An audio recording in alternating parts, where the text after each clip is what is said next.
At a given instant, say t equal to 0, the two radioactive substance A and B have equal activities. The ratio Rb upon Ra of their activity after the time t itself decays with the time t as e to the power minus का 3t. The half life of A is ln2. This is ln2. अच्छा, ये question मैंने इसलिए cover किया bit set वगैरह के exam के चक्कर में इसको कवर किया है. The half life of the B is, तो ये वाला पार्ट बच्चों जेई मेन के सिलेबस से हटा दिया गया है, ठीक है. लेकिन जेई एडवांस के सिलेबस में तो है, जेई एडवांस में है, जेई मेन में से हटा दिया और बिट सेट वगैरह में है बच्चों ना, तो इसलिए मैंने इसको कवर कर लिया है. तो यहाँ पे क्या ज्यादा क्वेश्चन कवर नहीं किया मैंने रेडियो एक्टिविटी के. तो at a given instant t equal to 0 पे दो रेडियो एक्टिव सब्सटेंस है बच्चों, ए और बी दोनों की इक्वल एक्टिविटी थी, ठीक है. The ratio R B upon R A, उनकी एक्टिविटी का रेशियो जो है after time T itself decays with, जो रेशियो है ना वो खुद डिके हो रहा है. कैसे? E to the power minus का 3t से. हाफ लाइफ बच्चों ए वाले की दे रखी है, मैं ln2 के बराबर, हाफ लाइफ बी की पूछी है. कैसे करते बच्चों इस टाइप के क्वेश्चंस को सॉल्व? बस वो फॉर्मूला का रिवीजन कराना इंपॉर्टेंट था, इसलिए मैंने इसको लिया है. हाफ लाइफ का फॉर्मूला क्या होता है बच्चों? t1/2 का ln2 डिवाइड बाई लैम्डा के बराबर, ठीक है. ओके, ये होता है बच्चों हाफ लाइफ का फॉर्मूला. ए की जो हाफ लाइफ दे रखी है ना वो ln2 के बराबर दे रखी है, तो लैम्डा ऑफ ए जो आ जाएगा ना वो 1 के बराबर आ जाएगा, ठीक है. ये ln2 के बराबर दे रखी थी. अच्छा, दूसरे वाले की हाफ लाइफ तो हमें पता ही नहीं है. दूसरा बच्चों एक्टिविटी क्या होती है?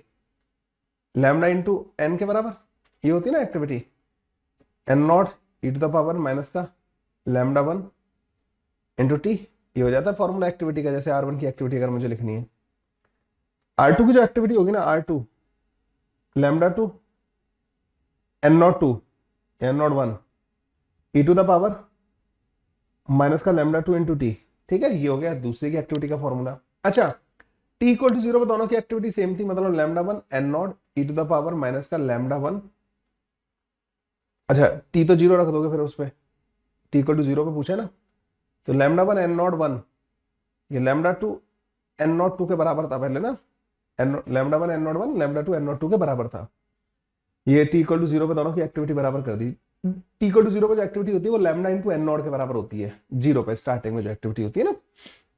ओके, दोनों का रेशियो ले लो बच्चों R2 अपॉन R1, क्योंकि RB अपॉन RA पूछा है इन्होंने, तो R2 अपॉन R1 जो आ जाएगा अपने पास lambda 2 N naught 2 divide by lambda 1 N naught 1 e to the power lambda 1 minus का लैम्डा 2 इंटू टी. ये बन जाएगा बच्चों हमारे पास फॉर्मूला. ये तो कट जाएंगे, दोनों बराबर है. इसको इन्होंने बोला है कि ये ई टू द पावर माइनस का 3t के बराबर है. तो लैम्डा 1 माइनस का लैम्डा 2 जो है हमारे पास लैम्डा 1 माइनस का लैम्डा 2 हमारे पास माइनस का 3 के बराबर आ गया. इसकी वैल्यू बच्चों हमें लैम्डा 1 की वैल्यू 1 के बराबर दे रखी है, तो लैम्डा 2 की वैल्यू बच्चों हमारे पास 4 के बराबर आ जाएगी. तो ये ln2 डिवाइड बाई 4 के बराबर आ जाएगा. तो ln2 divide by 4, C option बच्चों हमारा करेक्ट ऑप्शन हो जाएगा, ठीक है. जैसे अब मैंने इसको कवर कर दिया है बच्चों, इस वाले क्वेश्चन को ना, एक अच्छा क्वेश्चन था, कर दिया है इसमें ना सारा, ऑलमोस्ट रिवीजन हो जाता है इस वाले क्वेश्चन से.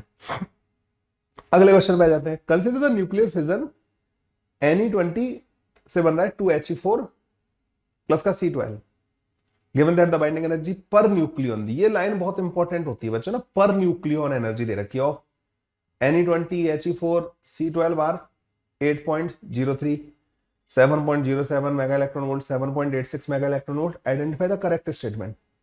तो अब अपन को बात करनी है बच्चों ना. वैसे तो ये जो रिएक्शन है ना बच्चों, इसको ये थोड़ी सी डिफिकल्ट होगी अपने आप होना ना, मतलब क्योंकि तुम देख रहे हो फिजन किन का होता है, बहुत हैवी वाले न्यूक्लियस का, ठीक है. तो यहाँ पे फिजन हो रहा है, टूट रहा है, क्योंकि binding energy per nucleon product की ज्यादा होती है एज कम्पेयर टू जिसका फिजन हो रहा होता है. तो एनर्जी मतलब बेसिकली उसमें रिलीज होती है, वो सब चीजें होती हैं. एनर्जी पॉइंट ऑफ व्यू से मुझे ज्यादा फिजिबल नहीं लग रही, इसके लिए आपको एक्सटर्नल शायद एनर्जी देनी पड़े. वो कैसे पता करेंगे? एनर्जी रिलीज का फॉर्मूला होता है बच्चों, जब बाइंडिंग एनर्जी पता हो ना आपको किसी रिएक्शन की, एनर्जी रिलीज का फॉर्मूला है, ठीक है. Binding energy of the product minus का binding energy of the reactant.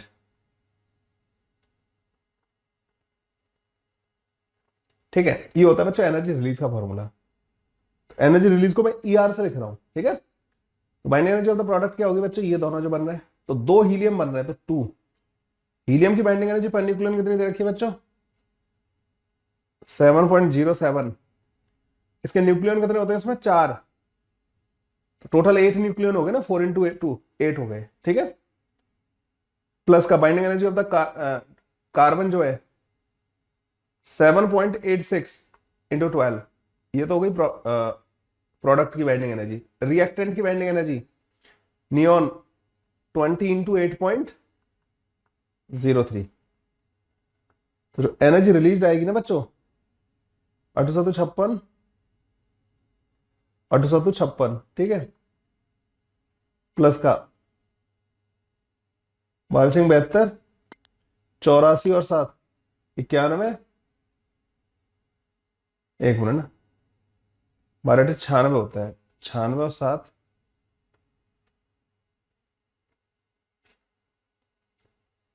12 7 84 94, 94 this minus का 6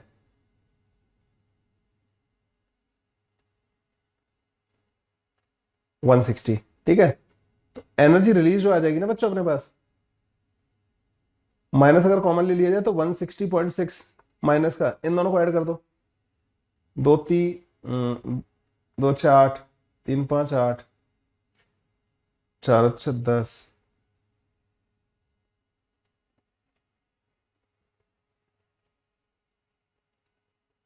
15।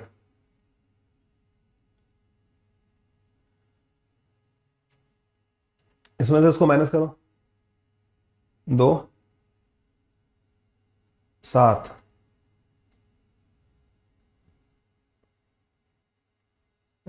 7 9 में से 9,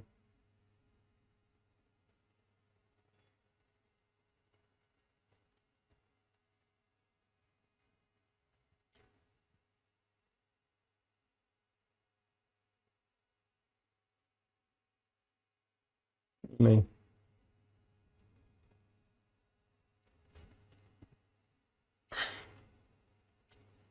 तो 9.72 बन रहा है यार ये तो।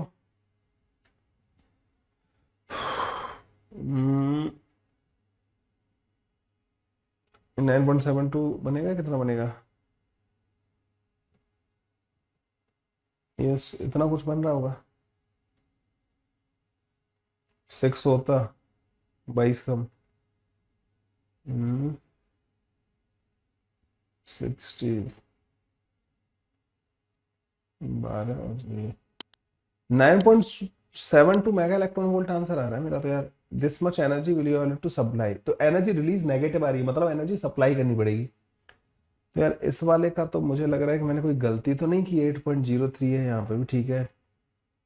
ये नियॉन का दे रखा है ना, ये रहा, सही है। 12 इंटू दिस, ये भी सही है।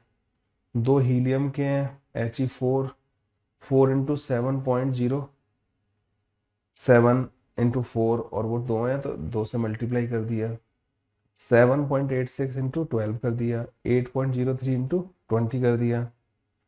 तो यहाँ पे अभी 8 7 56, 8 7 56, ये सही है। 12 72, 7 12 8 96 और 7 103, 12 7 84 94, ये भी ठीक है। और 8 दूनी 16, 160.6, ये भी सही है यहाँ तक। यार इसमें मेरे को यार तुम लोग बताना कि क्या गलती कर रहा हूँ क्या नहीं कर रहा हूँ। वैसे तो बाइंडिंग एनर्जी पर न्यूक्लियन सब कुछ मैंने सही किया है, सब सही किया है, इसमें तो मुझे नहीं लगता कोई गलती है मेरी ना। ये आना चाहिए था बच्चों आंसर, इसके अगर क्लोजेस्ट आंसर हुए तो वो सी वाला होगा, है ना। और तो इसमें से क्या ही टिक करके आ सकता हूँ, आंसर इन्होंने सी दिया है लेकिन मेरा नहीं आया यार इसका आंसर ना, ठीक है। 12 के करीब बोल रहे हैं एनर्जी रिलीज, ये सब सही जोड़ा है मैंने, ये सब सही नहीं जोड़ा है ना यहाँ पे कुछ, देखता हूँ। 6 और 2 8, 3 और 5 8, 4 4 10, 9 और 5 14, 15, 150, ये भी ठीक है। यार देखो मुझे नहीं पता इसमें क्या हुआ है, फिर भी अगर कोई आप लोगों को कुछ और समझ में आया तो मुझे कमेंट करके बताना, कमेंट्स में जरूर चेक कर लेना बच्चों ना इसमें मैंने क्या किया है, ठीक है। कमेंट में मैं अगर कोई गलती कर रहा हूँ, कुछ ऐसा होता है कई बार मिस हो जाती है चीजें, नहीं दिमाग में आ रही है अभी ना, तो अगर ऐसा कुछ होगा या क्वेश्चन ही गलत है तो वो सारी चीजें अपन जो है कमेंट में लिख देंगे। चलिए बच्चों नेक्स्ट क्वेश्चन करते हैं। An alpha particle of mass m suffers one dimensional elastic collision with a nucleus at rest of unknown mass. It is scattered directly backward, losing 64% of its initial kinetic energy. The mass of the nucleus is. तो ये more over मतलब alpha particle वगैरह ये सब mention कर रखा है, इसलिए मैंने इसको न्यूक्लियर फिजिक्स में रखा है. अदरवाइज ये जो क्वेश्चन है ये बच्चों कोलिजन का क्वेश्चन है, ठीक है. तो यहाँ पे मान लीजिए वी नॉट स्पीड से ही आ रहा था, एम मास था इसका, और इस वाले का मास बच्चों एम डैश मान लेते हैं, ठीक है. 64% अपनी एनर्जी लूज करके वापस रिफ्लेक्ट हो गया है. आफ्टर कोलिजन बच्चों क्या हो गया होगा? आफ्टर कोलिजन ये ऐसे करके जा रहा है, ठीक है. अच्छा, काइनेटिक एनर्जी का जो फॉर्मूला होता है बच्चों वो हाफ एम बी स्क्वायर के बराबर होता है. इसका 64%. सो बच्चों ये 64% लूज कर रहा है, मतलब इसके पास रिमेनिंग कितनी होगी? तो जो रिमेनिंग होगी ना इसके पास वो 36% बची होगी. मतलब इसकी स्पीड जो है वी नॉट से वी नॉट बाई 6 हो गई होगी. तो ये वी नॉट बाई 6 से रिबाउंड कर रहा होगा, सॉरी 0.6 वी नॉट हो गई होगी, 0.6 वी नॉट, क्योंकि 0.6 का स्क्वायर करोगे तो 0.36 आएगा, उसका परसेंटेज वगैरह निकालोगे 36% आ जाएगा, ठीक है. तो 0.6 वी नॉट से बच्चों रिबाउंड कर रहा होगा. ये मान लो वी से जा रहा होगा, एम डैश मास. तो एक तो मोमेंटम कंजर्वेशन लगाएंगे, तो एम इंटू वी नॉट ये बराबर होना चाहिए बच्चों एम डैश प्लस का वी माइनस का 0.6 एम इंटू वी नॉट के बराबर. तो 1.6 m into v naught is equal to m dash into v, ये बन जाएगा हमारे पास. तो 1.6 m into v naught is equal to m dash into v, ये आ गया. अच्छा, एक इलास्टिक कोलिजन की कंडीशन लगा दो, ई इक्वल टू 1 है, इलास्टिक कोलिजन है ना. तो v प्लस का 0.6 वी नॉट, ये बच्चा हमारे पास वी नॉट के बराबर आ जाएगा. तो 0.4 वी नॉट ये v के बराबर आ जाएगा. v की वैल्यू 0.4 वी नॉट यहाँ पर ले जाकर तो 1.6 m v naught is equal to 0.4 m v naught. तो एम डैश की वैल्यू बच्चों हमारे पास 4m के बराबर आ जाएगी. एम डैश की वैल्यू हमारे पास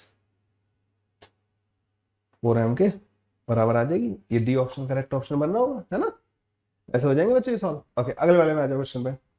इन a radioactive decay chain the initial nucleus is, ये थोड़ा गलत तरीके से लिखा है, 90 थोरियम 232, ऐसे लिखना था इसको ना. At the end there are 6 alpha particle and 4 beta particles which are emitted. तो जो भी बनेगा ना बच्चों न्यूक्लियस यहाँ पे हमारे पास, उसका जो देखो अल्फा पार्टिकल जो होते हैं ना वो इसको चेंज करते हैं. बीटा पार्टिकल में एटॉमिक मास नंबर चेंज नहीं होता. तो 6 अल्फा पार्टिकल मतलब 24 से इसको चेंज कर दो तो यहाँ पे 208 बनेगा. ये अल्फा पार्टिकल से ही चेंज होता है, बीटा पॉजिटिव बीटा नेगेटिव से चेंज नहीं होता, ठीक है. ये 208 बनेगा. तो 208 जिसमें भी दे रखा हो बच्चों ये हमारा आंसर हो जाएगा. तो हमारे पास सी वाला भी दे रखा है और ए वाला भी दे रखा है, तो हमें जेड भी चेक करना पड़ेगा. जब 6 अल्फा पार्टिकल निकलेंगे ना तो ये 12 से चेंज घट जाएगा, तो ये बचेगा 78 के बराबर. अब 4 बीटा पार्टिकल है. बीटा पार्टिकल में क्या होता है, एक न्यूट्रॉन प्रोटॉन और इलेक्ट्रॉन में कन्वर्ट होता है. तो प्रोटॉन बढ़ जाएंगे, यहाँ पे 4 प्रोटॉन बढ़ जाएंगे तो ये 82 हो जाएगा. तो यहाँ पे 82 आ रहा होगा. तो ये वाला बच्चा हमारा C option will be the correct answer, ठीक है. सी ऑप्शन हमारा करेक्ट आंसर आ जाएगा. ऐसे क्वेश्चन बहुत आते हैं मतलब ना इसमें ज्यादातर. अगले क्वेश्चन पे जाते हैं. The ratio of the mass density of the nuclei of 40 Ca and 16 O is close to. Calcium और ऑक्सीजन जो एटम है बच्चों, इनकी जो न्यूक्लियस की जो डेंसिटी होगी उसका रेशियो पूछ रहे हैं. आपको एक फॉर्मूला याद रखना है, R equal to R naught 8 की पावर 1/3. ये होता है रेडियस ऑफ द न्यूक्लियस का फॉर्मूला, है ना. ओके, डेंसिटी जो होती है ना न्यूक्लियस की वो मास ऑफ द न्यूक्लियस. मान लो न्यूट्रॉन और प्रोटॉन का मास में बराबर ले लूं, m के बराबर, दोनों का मास बराबर है. तो कितने न्यूक्लियस न्यूट्रॉन एंड प्रोटॉन होते हैं, a के बराबर. तो a इंटू एम ये टोटल मास हो जाएगा, that divided by volume 4/3 pi r का क्यूब. तो r नॉट की पावर 3 a की पावर 1/3 की पावर 3 करोगे तो a बन जाएगा. तो ये जो है ना a से बच्चों a कट जाता है और ये इंडिपेंडेंट आ जाता है ए के इंडिपेंडेंट आ जाता है डेंसिटी. मतलब दोनों की डेंसिटी बराबर होगी. ये मल्टीपल टाइम रिपीट हुआ था क्वेश्चन, इसलिए मैंने इस वाले को बच्चों यहाँ पे कवर किया है ना, ये 2-3 बार आया है इस तरीके का क्वेश्चन ना। डेंसिटी बच्चों ए पे डिपेंड नहीं करती, ये ध्यान रखना है आप लोगों को ना। ओके, अगले क्वेश्चन पे आ जाओ। Given below are the two statement, most of the mass of the atom and all its positive charge are concentrated in a tiny nucleus and the electron revolve around it is the Rutherford model। Rutherford का model यही था ना कि ज्यादातर जो positive, पूरा positive charge जो होता है वो एक टाइनी पार्टिकल के फॉर्म में न्यूक्लियस कहलाता है और वो सेंटर पे सेंटर्ड रहता है, ठीक है। अगला है बच्चों, an atom is a spherical cloud of positive charge with electrons embedded in it is a Rutherford model. ये तो वैसे ही गलत हो गया, ये तो थॉमसन एटॉमिक मॉडल था ना इस तरीके का। ये स्टेटमेंट 1 सही आ जाएगा और स्टेटमेंट 2 फॉल्स हो जाएगा बच्चों। सी ऑप्शन आ जाना चाहिए इसका। क्या है इसका answer? Yes, C option is the correct option, ठीक है। तो सारा चार्ज न्यूक्लियस की डिस्कवरी रदरफोर्ड ने की थी। उन्होंने बोला था कि भाई देखो, एटम के अंदर बहुत सारा खाली स्पेस होता है, पॉजिटिव चार्ज एक टाइनी पार्टिकल फॉर्म में सेंटर पर रहता है और इलेक्ट्रॉन्स उसके अराउंड घूम रहे होते हैं, जैसे हमारा सोलर सिस्टम है उस तरीके से, ठीक है। रदरफोर्ड का ये मॉडल था। फेल क्यों हुआ था? हाइड्रोजन स्पेक्ट्रम एक्सप्लेन नहीं कर पाया था, स्टेबिलिटी ऑफ द एटम को भी एक्सप्लेन नहीं कर पाया था। क्यों नहीं कर पाया था स्टेबिलिटी को? कि according to the electromagnetic theory of radiation, accelerated charge should radiate energy and should fall into the nucleus. जो इलेक्ट्रॉन है सर्कुलर मोशन कर रहा है, मतलब एक्सेलरेटेड चार्ज है, तो वो न्यूक्लियस में क्यों नहीं गिर रहा है, मतलब ना उस चीज को एक्सप्लेन नहीं कर पाया था। खैर, आगे बढ़ते हैं बच्चों। Read the following statement, volume of the nucleus is directly proportional to the mass number. तो रेडियस जो होती है ना न्यूक्लियस की, वो R equal to R naught e to the power minus का, सॉरी क्या लिख रहा हूं मैं, R equal to R naught A to the power 1/3 होती है बच्चों रेडियस। तो वॉल्यूम जो होगा वो 4/3 पाई आर नॉट की पावर 3 इंटू ए के बराबर आ जाएगा, है ना। वॉल्यूम जो है ए के डायरेक्टली प्रोपोर्शनल आ जाएगा, is then directly proportional to the mass number. ये सही है ये वाला। Volume of the nucleus is independent of the mass number, ये गलत है। Density of the nucleus directly proportional to the density, तो मैंने अभी बताया कि डेंसिटी मास नंबर पर डिपेंड ही नहीं करती। डेंसिटी जो ऐसे लिखते हैं ना, m इंटू ए, ये हो गया total mass of the nucleus. अगर न्यूट्रॉन और प्रोटॉन का मास में m मानूं तो total number of neutron proton A के बराबर होते हैं, तो a इंटू एम, ये न्यूक्लियस का मास हो गया। 4/3 वॉल्यूम से डिवाइड करना है, आर नॉट की पावर 3 इंटू ए से कट जाएगा, तो ये इंडिपेंडेंट ऑफ ए आ जाता है हमारे पास, ठीक है। इंडिपेंडेंट ऑफ ए आ जाता है। Proportional the cube root, density no, density is independent of the mass number, ई भी सही हो जाएगा। तो कौन सा सही हो गया? A and E only. Okay, तो बी ऑप्शन बच्चों हमारा करेक्ट ऑप्शन आ रहा है। क्या करें, इसी आ रहा है, आ रहा है ना। अगले क्वेश्चन पे जाओ। Which of the following figure represent the variation of the ln r divided by r naught, where ln r is the radius of the nucleus and a is its mass number। r equal to r naught e to the power minus का, activity का formula बार बार क्यों आ जा रहा है मेरे से ना। r equal to R naught 8 की पावर 1/3, है ना। 2-3 दिन से तबीयत खराब रही है ना, तो अभी दिमाग उतना अच्छे से काम कर नहीं रहा है। खैर, ln r divide by R naught जो आ जाएगा बच्चों, वो 1/3 ln a के बराबर आ जाएगा। तो स्ट्रेट लाइन आना चाहिए ना, ln r upon R naught का फॉर्मूला तो है ना, और passing through the origin. B वाला ऑप्शन दिख रहा है मेरे को, तो इसमें बचा नहीं ना ज्यादा। देखो, या तो तुमसे क्वेश्चन क्या पूछा जाएगा न्यूक्लियर फिजिक्स में, ये रेडियस वगैरह से रिलेटेड, डेंसिटी वगैरह से रिलेटेड, बाइंडिंग एनर्जी से रिलेटेड, और तीसरा रेडियो एक्टिविटी में जो अल्फा बीटा गामा डिके कितने पार्टिकल निकलने चाहिए, कितना अल्फा कितना बीटा कितना डिके होना चाहिए। स्टैटिस्टिकल लॉज वो रेडियो एक्टिविटी के वो हटा दिए, और फिजन या फ्यूजन रिएक्शन से रिलेटेड क्वेश्चन पूछा जा सकता है। तो ये है बच्चों सारा का सारा। A nucleus of mass m at rest is split into the two parts having masses m'/3 and 2m'/3।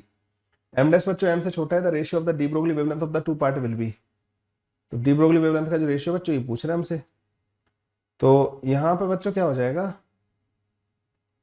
ये एक न्यूक्लियस से दो बन रहे हैं, दोनों के दोनों है ना, इससे ये बन रहे हैं। ये न्यूक्लियस क्या था बच्चों, रेस्ट पे, तो इनिशियल मोमेंटम इसका क्या था बच्चों, 0 के बराबर। फाइनल मोमेंटम भी बच्चों इसका क्या होगा, 0 के बराबर, है ना। ये इधर जा रहा होगा बच्चों v1 वेलोसिटी से, ये इधर जा रहा होगा v2 वेलोसिटी से। एक बात बताओ, दोनों का मैग्नीट्यूड p1 मैग्नीट्यूड में p2 के बराबर होना चाहिए नहीं होना चाहिए? क्योंकि देखो p1 वेक्टर प्लस का p2 वेक्टर 0 के बराबर आना चाहिए। भाई नेट मोमेंटम तो 0 ही रखना है ना। p1 vector plus p2 vector 0 के बराबर, तो मतलब p1 मैग्नीट्यूड में p1 और p2 बराबर आ जाएंगे। लैम्डा 1 जो होता है वो h डिवाइड बाई p1 के बराबर होता है। लैम्डा 2 जो होता है वो h डिवाइड बाई p2 के बराबर होता है। तो लैम्डा 1 और लैम्डा 2 भी तो बराबर आ जाएंगे, है ना। इसलिए बच्चों सी ऑप्शन बच्चों हमारा करेक्ट ऑप्शन हो जाएगा। मासेस की और इन सब की जरूरत ही नहीं पड़ी अपन को ना, ऐसे सॉल्व हो जाएगा। अगला क्वेश्चन बच्चों, how many alpha and beta particle are emitted when uranium, uranium है 90 to 238, ठीक है, uranium 238 is decayed to lead PB 206 और 82। देखो सिंपल सा, मेरा तो सिंपल से चलता है, जितना ये चेंज होता है सिर्फ अल्फा डीके में, कितना चेंज हुआ है यहाँ पे 32 का चेंज आया है, 238 से 206 हो गया, 8 अल्फा पार्टिकल निकले होंगे। क्यों? एक अल्फा पार्टिकल जब निकलता है तो ए 4 से बदलता है, ठीक है, 32 से बदला है मतलब 8 अल्फा पार्टिकल हो गए। 8 अल्फा पार्टिकल कहां दे रखे हैं बच्चों? सिर्फ एक ऑप्शन में दे रखे हैं, डी वाले में। ज्यादा कुछ करना ही नहीं था, जेई मेन का लल्लू बल्लू क्वेश्चन था, ऐसे सॉल्व हो जाएगा। ये हो गया बच्चों हमारा न्यूक्लियर फिजिक्स का question. The mass number of the nucleus having radius equal to the half of the radius of the nucleus with mass number 192 is. तो बच्चों ये कह रहे हैं, मैंने बताया ना कि न्यूक्लियर फिजिक्स में ज्यादातर क्वेश्चन कहां से पूछे जा सकते हैं बच्चों? न्यूक्लियस के साइज मतलब रेडियस, डेंसिटी, वॉल्यूम, इनसे रिलेटेड पूछे जा सकते हैं। फिर अगला पार्ट क्या आता है? बाइंडिंग एनर्जी से रिलेटेड, मतलब ना मास डिफेक्ट से रिलेटेड क्वेश्चन पूछे जा सकते हैं। उसके बाद अगला पार्ट क्या आता है? रेडियो एक्टिविटी में alpha beta gamma decay, statistical laws हटा दिए, और फिर फिजन एंड फ्यूजन रिएक्शन। एक क्वेश्चन आप एक्सपेक्ट करके चलो इस वाले टॉपिक से। रेडियस का मास नंबर के साथ एक रिलेशन होता है, R equal to R naught A की पावर 1/3, ठीक है, ये रेडियस का रिलेशन होता है, ठीक है। अब ये कह रहे हैं कि एक की रेडियस r/2 हो गई है, तो उसका मास नंबर a/8 हुआ होगा, तभी तो उसकी पावर 1/3 करोगे, तो आपके पास r0 a की पावर 1/3 डिवाइड बाई 2 आ जाएगा, समझ गए? तो a जो होगा ना नया वाला, वो a पुराने वाले का बाई 8 होगा। अगर आपको रेडियस आधी करनी है तो एटॉमिक मास नंबर बाई 8 करना पड़ेगा। पुराना वाला ये क्या है 192, उसका बाई 8 कर दो बच्चों, तो a डैश आ जाएगा 8 दूनी 16 और 8 चौक 32, 24 शुड बी द आंसर। बस सिंपल सा क्वेश्चन था बच्चों, है ना, 24 हमारा आंसर आ जाएगा। चलिए बच्चों नेक्स्ट क्वेश्चन पे आते हैं। In the following nuclear reaction D से D1 बना, D2 बना, D3 बना, D4 बना, मास number of D is, atomic mass number जो 182 दे रखा है एंड एटॉमिक नंबर जो उसका 74 दे रखा है, तो मास नंबर ऑफ द D4 पूछा है इन्होंने। इन क्वेश्चंस को बच्चों बहुत ध्यान से पढ़ना है, मतलब ना छोटी सी गलती पे ही मतलब पूरा खराब हो जाएगा सब कुछ ना। यहाँ पे बच्चों 182 एटॉमिक मास नंबर दे रखा है, 74 एटॉमिक नंबर दे रखा है इसका। अल्फा डिके में बच्चों ये चेंज होता है, ये हो जाएगा 178 और ये हो जाएगा बच्चों 72। बीटा नेगेटिव डिके में ये चेंज नहीं होता, ये 178 ही रहेगा, है ना, ये 178 ही रहेगा, ये 72 हो गया। बीटा नेगेटिव डिके में एक प्रोटॉन बढ़ जाता है तो ये 73 हो जाएगा और ये 178 ही रहेगा। अल्फा डिके में बच्चों फिर 4 से घटेगा ये एटॉमिक मास नंबर और ये 2 से घटेगा, और गामा डिके में बच्चों कुछ नहीं होता, ये 71 ही रहेगा और ये 174 ही होगा। गामा डिके में क्या होता है बच्चों? गामा डिके में जो न्यूक्लियस होता है ना वो अपने हायर एनर्जी लेवल में होता है, तो लोअर एनर्जी लेवल में आने के लिए बच्चों वो गामा रेडिएशन एमिट करता है, मतलब मेगा इलेक्ट्रॉन वोल्ट एनर्जी का फोटोन एमिट करके वापस आता है। तो इसमें एटॉमिक मास नंबर या एटॉमिक नंबर में कोई चेंज नहीं आता, तो 174 and 71 will be the answer of this question, ठीक है, ऐसे आ जाएगा हमारे पास। अगले क्वेश्चन पे चलते हैं बच्चों। Nucleus A having mass number 220 and its binding energy per nucleon 5.6 mega electron volt. तो एक न्यूक्लियस ए दे रखा है, मास नंबर दे रखा है, बाइंडिंग एनर्जी दे रखी है, ठीक है, पर न्यूक्लियन दे रखी है। दिस इज वेरी इंपॉर्टेंट, मतलब ना मैं इस वाली चीज को हमेशा हाईलाइट करके चलता हूँ, per nucleon. It is split into the two fragment B and C of the mass number 105 and 115। The binding energy of the nucleon B and C is, ये भी बच्चों पर न्यूक्लियन दे रखी है। The energy Q release per fission reaction will be, A से बन रहा है बच्चों हमारे पास बी एंड सी, तो एक इस वाले क्वेश्चन पे आप क्वेश्चन एक्सपेक्ट कर सकते हो बच्चों। जो एनर्जी रिलीज होती है ना बच्चों, ई आर करके लिख रहा हूं एनर्जी रिलीज, ये binding energy of product minus का बाइंडिंग एनर्जी ऑफ रिएक्टेंट होती है बच्चों ना, ठीक है, product minus binding energy of reactant, ये होता है बच्चों ना इसका तरीका करने का, ठीक है। प्रोडक्ट की बाइंडिंग एनर्जी बच्चों, इनका एटॉमिक मास नंबर जो है 105 एंड 115 दे रखा है, तो प्रोडक्ट की बाइंडिंग एनर्जी आएगी 105 इंटू इसकी बाइंडिंग एनर्जी क्या दे रखी है बच्चों? अच्छा, दोनों की बाइंडिंग एनर्जी सेम दे रखी है 6.4 प्लस 115 इंटू 6.4, तो ये प्रोडक्ट की बाइंडिंग एनर्जी टोटल हो गई। न्यूक्लियन से मल्टीप्लाई करना पड़ेगा ना, माइनस का binding energy of the reactant क्या है, तो 220 था उसका एटॉमिक मास नंबर और उसकी बाइंडिंग एनर्जी 5.6 दे रखी है, ठीक है, ओके। अब यहां पर देखो ये हो जाएगा 220, तो 220 बच्चों कॉमन ले लो, दैट इंटू 6.4 माइनस का 5.6, तो ये 0.8 आ जाएगा, 8×2 = 16, 8×2 = 17 mega electron volt, 176 mega electron volt energy बच्चों यहाँ से रिलीज होगी, है ना। D option will be the correct option. Let's move to the next question. Two lighter nuclei combine to form a comparatively heavier nucleus by relation given below. 1h2, 1h2 से बना 2/4. The binding energy per nucleon is 1h2 और इनकी सबकी binding energy per nucleon दे रखी है।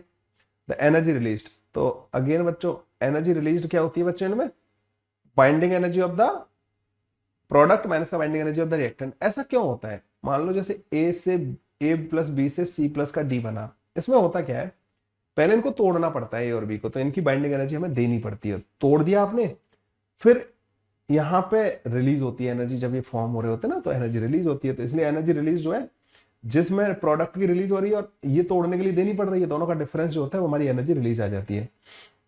तो product क्या है बच्चों यहाँ पे 2/4, तो वाई की बाइंडिंग एनर्जी क्या दे रखी है बच्चों 7.6, ये बाइंडिंग एनर्जी पर न्यूक्लियन है 7.6 इंटू 4 है इसमें ना, ओके। माइनस का रिएक्टेंट बच्चों 2 हैं, तो इसलिए मैं पहले 2 से मल्टीप्लाई कर ले रहा हूं। हर एक रिएक्टेंट में 2 न्यूक्लियाई है, दिस इंटू 1.1, ठीक है, ओके। तो 4 कॉमन ले लेना,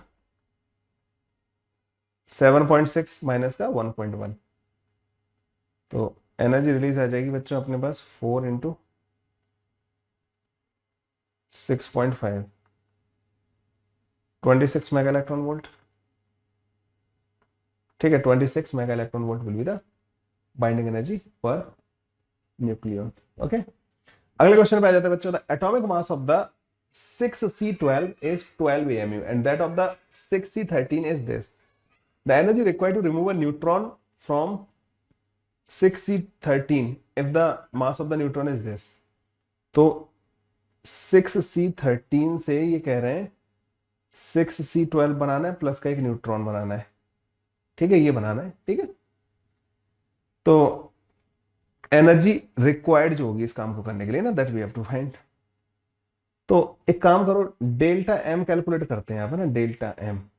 डेल्टा एम जो आएगा मास में कितना चेंज हुआ, तो जो अब ये था इतना मास था, उसके बाद आपके पास इतना मास हो गया है ना। अगर मास बढ़ गया हो तो आपको एनर्जी देनी पड़ेगी, और मास घट गया हो तो एनर्जी निकलेगी, ठीक है। तो मास कैसे, मतलब ये रिएक्टेंट है, इनमें से इसके मास में से इसके मास को माइनस कर देते हैं, तो हमें पता लग जाएगा। हमें दिमाग में रखना है किस में से हमने किसको माइनस किया, ठीक है, ज्यादा कंफ्यूज नहीं होना है। 13.00335 माइनस का 12 माइनस का 1.00865, तो डेल्टा एम जो हुआ है ना बच्चों यहाँ पे, तो ये 1 पॉइंट समथिंग बचेगा, इसमें से इसको माइनस करना है ना। एक तरीके से मानो तो ऑब्वियस बात है बच्चों, ये 13 पॉइंट समथिंग हो गया, उसमें से उल्टा कर लो, एम को माइनस ले लो, 13.00865 माइनस 13.00335 तो डेल्टा एम की वैल्यू जो आएगी ना बच्चों, that comes out to be minus का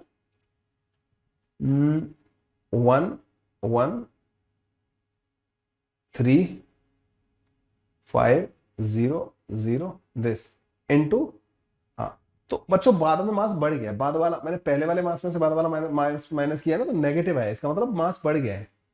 तो बच्चों हमें एनर्जी देनी पड़ेगी, क्योंकि एनर्जी मास में कन्वर्ट होगी। तो एनर्जी जो देनी पड़ेगी ना अपन को, that energy will be equal to 0.00531 into 931 mega electron volt, ठीक है। अब इसको मैं करीब 1000 के करीब मान लो 1000 से मल्टीप्लाई करता तो 5.3 मेगा इलेक्ट्रॉन वोल्ट करीब आंसर आता। तो पर ये 1000 नहीं है, तो 5 से थोड़ा छोटा ये वाला ऑप्शन मेरे को नजर आ रहा है बच्चों, बी वाला, इसको टिक कर दूंगा, बाद बाकी तो और ऑप्शन तो बहुत दूर है, ठीक है। B is the correct answer. तो 4.95 मेगा इलेक्ट्रॉन वोल्ट। आप बोलोगे सर ये वाला क्यों नहीं चूज किया, मुझे इतना पता है, मैंने 1000 मानने पे 5.3 आ रहा है, तो कम पे तो कम ही आएगा ना, तो 5 से थोड़ा कम यही है, ठीक है। अगले क्वेश्चन में आ जाए बच्चों, the explosive in the hydrogen bomb is a mixture of 1s2 1s3 and 3Li6 in some condensed form, ठीक है। तो एक्सप्लोसिव में मतलब हाइड्रोजन बॉम्ब में 1s2 और ये सब लिया आपने, the chain reaction is given by this. पहले ठीक है reaction they the, during the explosion the energy release is approximately, कितनी एनर्जी यहाँ पे अप्रोक्सीमेट रिलीज होगी बच्चों ये देखना है। एक काम करो बच्चों, इसका ना पूरे का पहले रिजल्टेंट देखो क्या आ रहा है, नेट रिएक्शन। तो यहाँ पे 1H3 है, आप दोनों को ऐड कर दो ना इसको, है ना। 1H3 यहाँ पे यूज हो जा रहा है, वो तो इंटरमीडिएट की तरह यहाँ बना, इसमें यूज हो गया, है ना। तो मैं क्या, मैं ऐसे लिख सकता हूँ इसको 3Li6 प्लस का 0N1 एक न्यूट्रॉन। अच्छा ये भी कट जाएगा जब आप ऐड कर दोगे ना, तो 0N1 ये भी गया काम से। तो एक तरीके से यहाँ पे ऐसे समझो कि इफेक्टिवली जो रिएक्शन हो रही है ना, वो ये 1H2 के साथ मिलके 2He4 बना रहा है। ये इफेक्टिव रिएक्शन बच्चों ये है, ठीक है, ये ध्यान रखना है अपने को ना, इफेक्टिव रिएक्शन ये है। तो यहाँ पे क्या हो रहा है, तो बस एनर्जी रिलीज पता करनी है। एनर्जी रिलीज को मैं अगर मैं ER से रिप्रेजेंट करूं, एनर्जी रिलीज है ना, डेल्टा MC²। इनका मास ज्यादा रहा होगा, इनका कम रहा होगा। तो लिथियम का मास कितना है, 6.0169 प्लस ये ड्यूटेरियम का 2.01471 माइनस का 2 times 4.00388 that into 931.5 mega electron volt. तो एनर्जी रिलीज आ जाएगी बच्चों मेरे पास, यहाँ पे 5, यहाँ पे एक जीरो मान लो अपनी तरफ से ना, एक ऐड कर लो जीरो है भी यहाँ पे, ठीक है। 1 9 7 16 5 6 5 11 2 और 3 0 8 माइनस का 8 दूनी 16 8 दूनी 16 17 3 दूनी 4 7 0 0.8, ठीक है।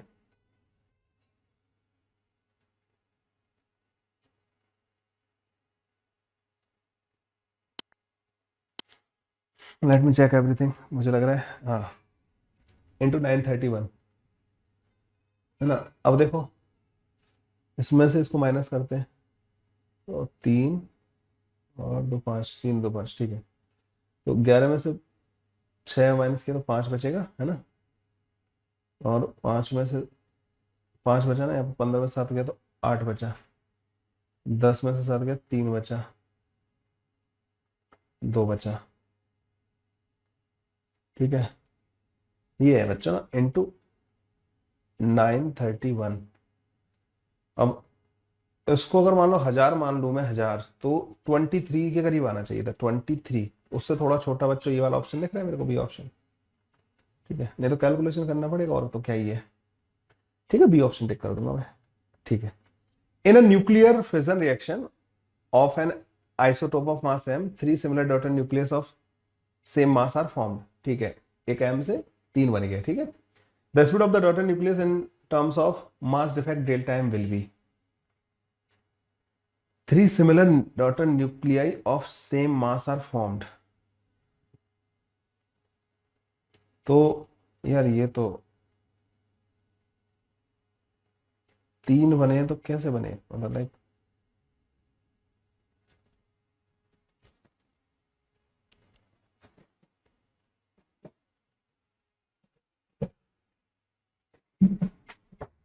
स्पीड के बारे में बात करना है बच्चों पर ना, तीनों की जो स्पीड आएगी, क्या सिमेट्री क्या कंसिडर करूं इसमें से ना, 3 अगर बनेंगे तो मेरे दिमाग में एक चीज आ रही है कि इसका मास m था। तीनों को बच्चों एक काम करो, एक को इधर एक को इधर और एक को इधर, मोमेंटम कंजर्व तभी हो पाएगा, 120 120 डिग्री पे मूव कराओ, ये भी और ये भी सबको। This is the possibility, one possibility is there, ठीक है। सेंटर ऑफ मास तो रेस्ट में रहना ही है, तो तीनों को इस तरीके से मूव करना पड़ेगा, तीनों सेम मास के। तो 3/2 m इंटू V², ये डेल्टा m इंटू C² के बराबर होगा, है ना। अच्छा मास हर एक का m/3 हो गया, ये ध्यान रखना, ठीक है। इससे कट जाएगा बच्चों, तो V की वैल्यू आ जाएगी C रूट के अंदर 2 delta m divided by capital M के बराबर। ये कैपिटल M है बच्चों ना, ये कैपिटल M, तो 2 delta m divide by capital M के बराबर आंसर आ जाएगा। 3 कहाँ गया, हाँ कट गया, ओके। तो मेरा तो बच्चों ये वाला C वाला ऑप्शन करेक्ट आ रहा है, ठीक है। सिमेट्री माननी पड़ेगी बच्चों को, तो मोमेंट ऑफ कंजर्वेशन का ध्यान रखना पड़ेगा, और यही सबसे सिमेट्रिक वाला पॉसिबिलिटी लग रहा है। तीनों को मास भी सेम दिया उन्होंने, तीन पार्टिकल में तो और भी बहुत सारी पॉसिबिलिटी हो सकती थी, ठीक है, कि दो 90 डिग्री पे जा रहे होते तो तीसरा फिर उसके हिसाब से मोमेंट ऑफ कंजर्वेशन के हिसाब से हम करते, जरूरत ही नहीं पड़ेगी खैर इसमें ना। The mass defect in a particular reaction is 0.4 gram, isn't it big mass? The amount of the energy liberated will be, ठीक है, तो हमें ज्यादा कुछ करना ही नहीं। तो हमें पता है एनर्जी जो होती है ना वो डेल्टा एम इंटू सी स्क्वायर के बराबर होती है। तो 0.4 ग्राम, ग्राम को किलोग्राम में कन्वर्ट कर लेना। सी का स्क्वायर बच्चों 9 इंटू 10⁻16 हो जाएगा।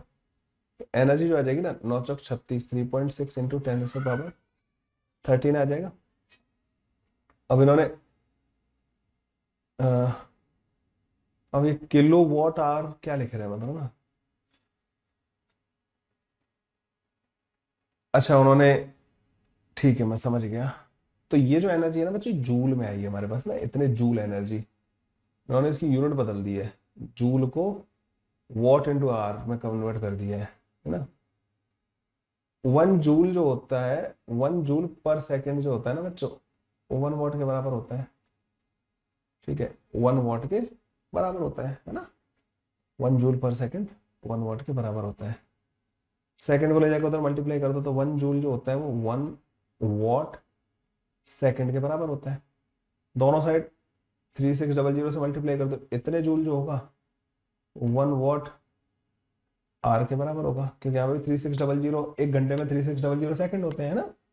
तो इतने जूल को आप 1 वॉट आर बोलोगे। तो इसको एक काम करो, इसको 3600 इंटू 10⁻10 इसको अलग कर लो और उसको डिवाइड कर दो।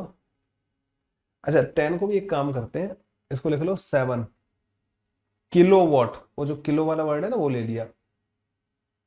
वॉट आर में अगर कन्वर्ट करना है तो इसको 3600 से डिवाइड करना पड़ेगा जूल से। देखो इतने जूल एक के बराबर होते हैं, तो जब भी कन्वर्जन करोगे तो आपको इस 3600 से डिवाइड करना पड़ेगा, है ना। ई की वैल्यू आ जाएगी बच्चों 1 इंटू 10⁻7 किलो वॉट आर के बराबर। वैल्यू ऑफ एन 1 के बराबर आ रही होगी बच्चों यहाँ पे तो ना। That's the answer actually. अरे क्या करते हैं, 1000 ग्राम 1 किलोग्राम के बराबर होता है। तो अगर आपको कुछ ग्राम में अमाउंट दे रखा है, ग्राम में दे रखा है, मतलब ना 5000 ग्राम दे रखा था, तो उसको किलोग्राम में कैसे कन्वर्ट करोगे, 1000 से डिवाइड करके, है ना, सिंपल से। अगले क्वेश्चन पे आ जाओ बच्चों। A nucleus has a mass number a1 and the volume v1, another nucleus has a mass number a2 and volume v2, ठीक है। The relation between the mass number a1 and a2 is this, then v2 upon v1 की value बतानी है। देखो radius जो होती है ना बच्चों वो r0 a की पावर 1/3 होती है।